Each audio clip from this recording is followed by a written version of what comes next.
part of lecture 1, and in the first two parts uh, we learned about the Coase postulates and its limitations, and in this part we learn how we can we'll talk about the alternative ways or the modern approaches by which we can satisfy the Coase postulate, or in other way we can say by which we can establish the connection between a microbe and a disease. Okay, so let's just start with the modern alternatives to satisfy Coase postulate. Okay, so according to the Coase postulates, we need to isolate the putative candidate or pathogen from the diseased host or the diseased tissue. Okay, so now we know that in many cases we cannot do that, because in based on the original Coase postulate we have to isolate them and culture them in PL culture. So why actually we need to culture them in PL culture? The first thing is, if we need to identify that bacteria, right?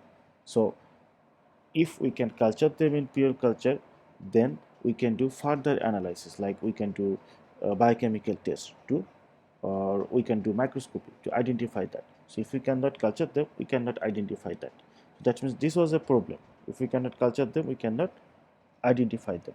Okay, so now as we know, many of the microbes, there is no culturing system till now. Okay, so that, but yet, if we want to establish the relationship between a disease and the microbe, we need to identify them. So how we can do that? By using alternate method of identification. And one very frequently used methods is molecular based identification. Okay, so nowadays actually this is very famous. It's identifying using molecular method, and that molecular method is I mean there are different molecular method actually, but the most frequently used, most abundantly used method is PCR. Okay, by doing PCR we can easily identify microbes. Actually what we identify in PCR, by doing PCR we actually identify genetics, a part of the nucleic acid, which nucleic acid is exclusive for that particular microbe. Okay, so although we cannot culture them, we can easily identify them by PCR method. Okay, so well, I said that PCR is not the only molecular method to identify a microbes or nucleic acid. Another method is like in situ hybridization. Okay, so well, in PCR method, in situ hybridization, we actually identify the messenger RNA. But anyway, it's still a nucleic acid. Okay, so by using molecular method, we can identify the microbes, although we cannot culture them. Okay, and there are other modern approaches such as immunohistochemistry.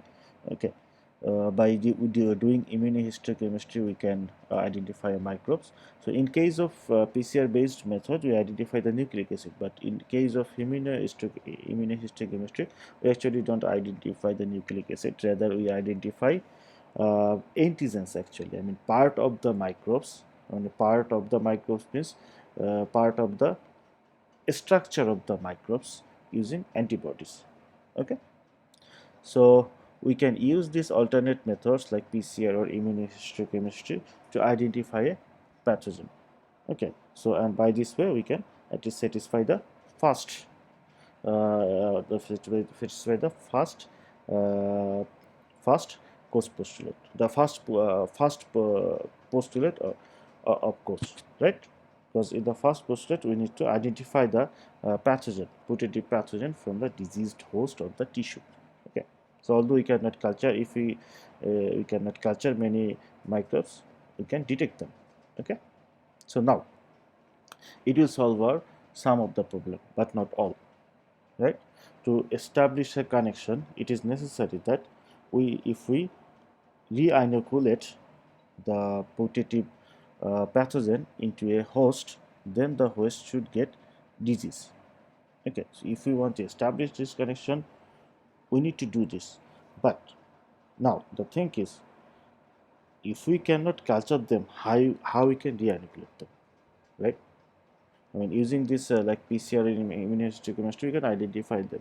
But if we cannot culture them, how we can reinoculate them into the host?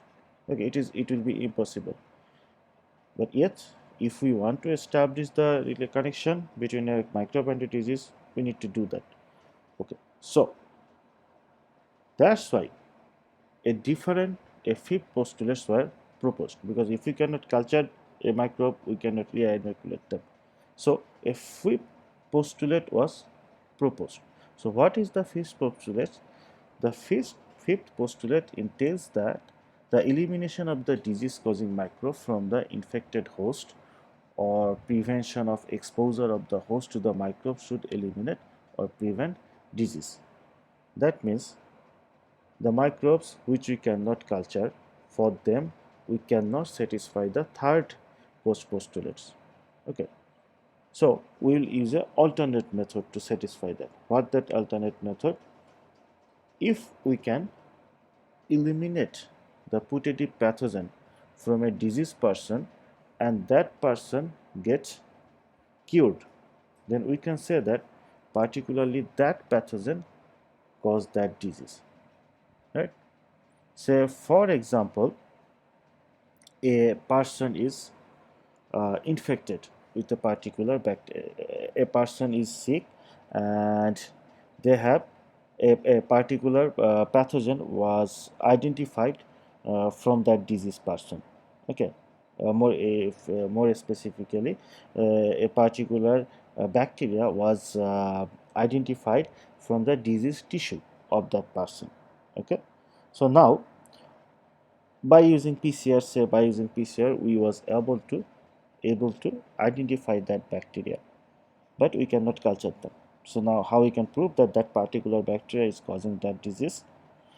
If we can somehow eliminate this bacteria from that disease tissue or the disease host, and if that person then get cured, then we can say that okay, this bacteria was the reason for that disease, and we can establish the connection. Okay, so this thing we can do by different way. Like for example, for bacteria we can use antibiotics. Okay, so if we use antibiotics and that bacteria is gone and the person is cured, then it proves that that bacteria was causing that disease. Okay, another approach can be use of vaccination, right? So like for example, if there is a vaccine for that bacteria and a immunized person don't get disease after being exposed of that bacteria, it also proved that that particular bacteria was responsible to cause that particular disease. Okay, so this is actually the fifth postulate. Okay, so these are the some alternate approach by which we can satisfy the ghost postulate and establish a connection between a microbe and a disease. Okay, so this alternate approach will solve the limitations. So, and these will not solve the limitations. I mean, by using this alternate approach, we can overcome the limitations of original ghost postulates. Okay, so now, yet there is a problem with one type of disease. I mean, the ghost postulate has limitations, and we have alternate to overcome those limitations.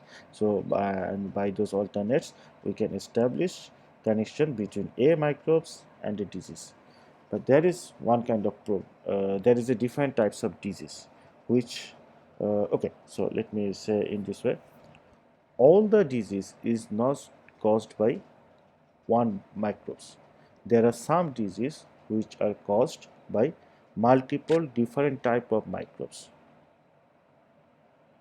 Okay, not by one type of microbes, rather multiple different type of microbes mean different species of microbes. So for them and for those kind of disease, say for example, one such disease is periodontal disease or bacterial vaginosis. So these two diseases, they are not caused by, I mean like these two diseases, they are caused by multiple pathogens. Okay, so for this type of disease, it's very difficult to establish the link Well, to be frank, it's not very difficult. Till now, it's impossible. Okay, so till now, no one was able to link. No one was able to identify the exact microbes which are the causative agent of these diseases. Well, okay, so whenever we're talking about the cause posterior, basically what we think that we want to establish the relation or connection between a disease and the microbe. But what is actually the main goal? I mean, we want to establish the connection, but what is actually the main goal? The main goal is to identify the pathogen, the specific pathogen which causes a disease, right? Because this is very important. If we cannot identify the specific pathogen, how we will treat the disease, how we will develop the vaccine, right? We have to justify why we need a vaccine. Okay, why we need to use a particular treatment regimen, right? So So the main goal is to identify the pathogen. But for this kind of disease, which are caused by polymicrobes, I mean different type of microbes, for them, till now it's impossible. Okay, and many of these kind of disease, basically they are, and one example of such kind of disease, a general example is microbiota shift disease. So microbiota shift, why these diseases are called microbiota shift disease? We know what microbiota is, right? So every part of our body, every external part and internal part, they have a specific microbiota, microbial population. So if these populations, I mean, is sometime shifted or changed, they may cause disease, and that disease will be called microbiota shift disease. So, for example, this periodontal disease. I mean, if the microbiota is changed, then periodontal disease can occur. So that's why the periodontal disease, it is an example of microbial shift disease. Okay, until now there is no way to find out the specific the groups of pathogens which actually cause this disease. I mean, we know that this disease is a microbiota shift disease.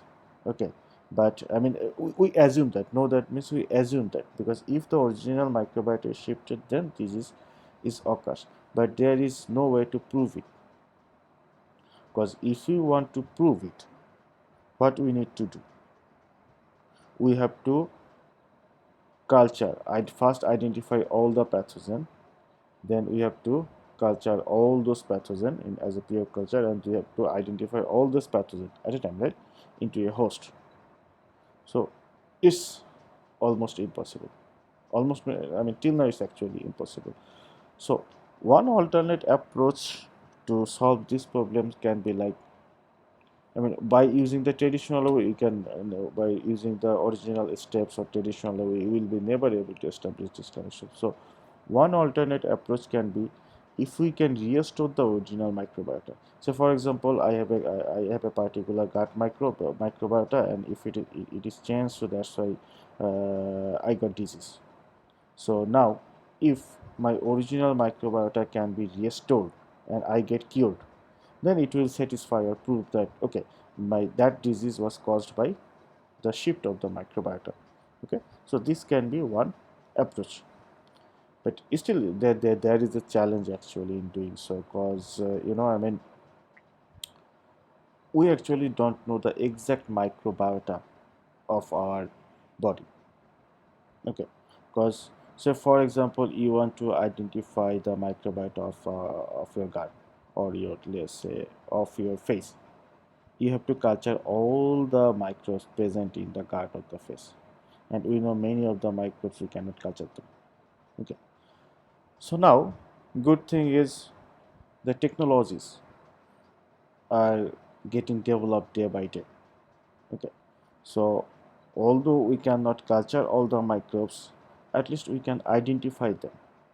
Previously it was difficult. I mean, even by using molecular method, previously it was difficult, but Nowadays, with the advancement of next generation sequencing, it's people now actually in fact people are now using a next generation sequencing method to detect the microbiota, right? So theoretically, using conventional molecular method, we can detect all the pathogens, but it's very tedious and also it's very costly. But NGS method, the next generation sequencing method, is less costlier and it's very because it's very fast. Okay, so as NGS has developed, nowadays the NGS has really developed. Okay, so that's why people can actually there are many people, many scientists who are trying to do the microbiota study with the NGS one. Okay, okay, so that's all for this chapter. Oh, okay, no, sorry, that's not all. One thing I was just missing. So now these were the alternate approaches to satisfy the cost postulates. Which alternate? And one was to about the identification, the modern approach to identify the microbes, and the fifth postulate. So now, as the postulates original, yes, the original postulates has many limitations. So basically, not the original postulates, rather modified versions. Modified versions of cost postulates are used nowadays to establish the connection between the microbes and disease. And there different scientists, they propose different postulates or rules, but all of those rules are based on molecular methods. Okay, so if we summarize all those proposals, the molecular proposals, which we can also say called like molecular cost postulates, so these are those rules. Okay, so we can also say that these are the molecular versions of cost postulates or molecular cost postulates. Okay, so let's try to get an idea. uh, so what will be the postulates in case of molecular cost postulates? So first, the gene or its product should be found only in strains of bacteria that cause the disease and not on in bacteria that are avirulent. Okay, so we know that basically, like, say for example, E. coli, there are many different E. coli. Do all the E. coli cause disease? No.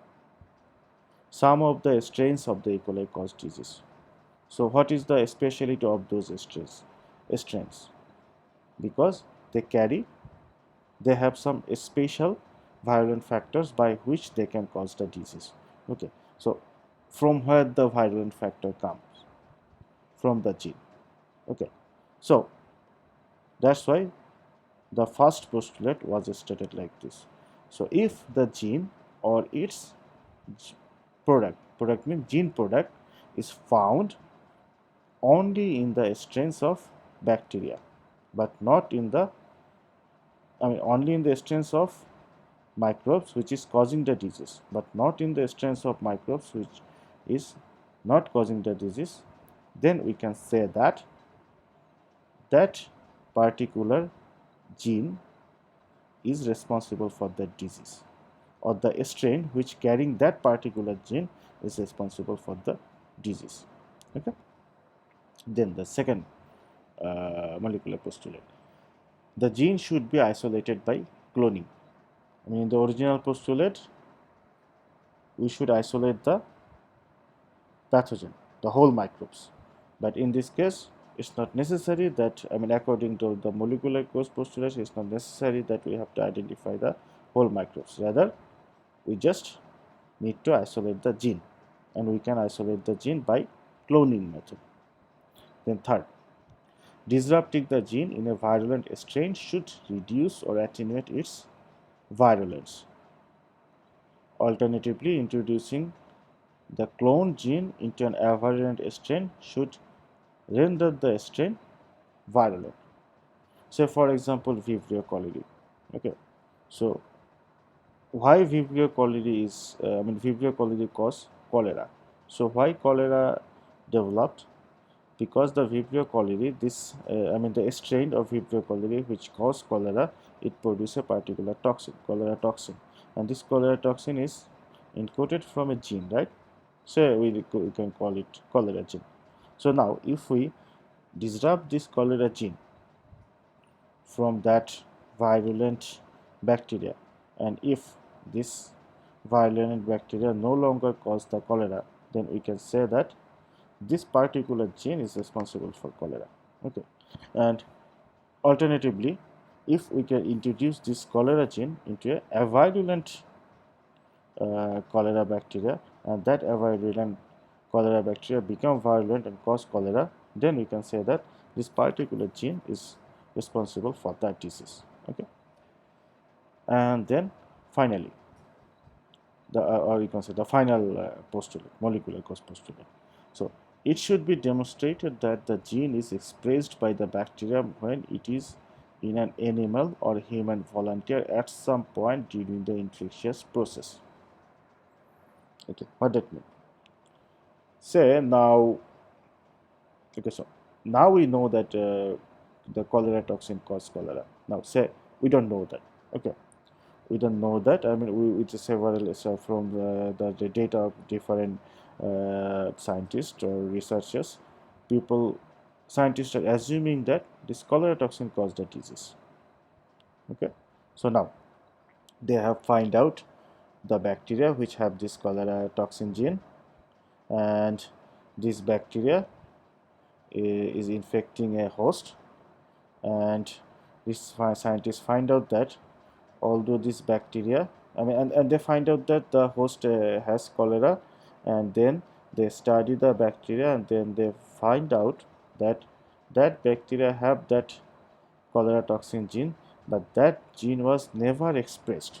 That means that gene never produced the cholera toxin in that gene, in that host, but the host has the disease. So can we say that that toxin is causing the cholera? No, because it's not expressed. That means there is no toxin there.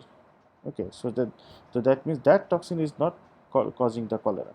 Okay, so that means if we want to say that particular gene is causing the, say for example in case of cholera, that particular gene is causing the cholera, it means that gene must need to be expressed when that bacteria is inside the host. Okay, so say the bacteria which is carrying the cholera toxin gene, it has entered into the host, and at least in some point or continue or it can be continuously, or at least at some point the gene is expressed and toxin is produced, and the host develop cholera.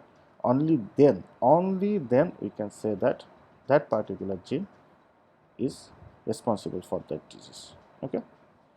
Okay, so anyways, these are the molecular, you can say the molecular versions of cause postulate. Okay. Okay, so that's all for this lecture. Thank you for your patience.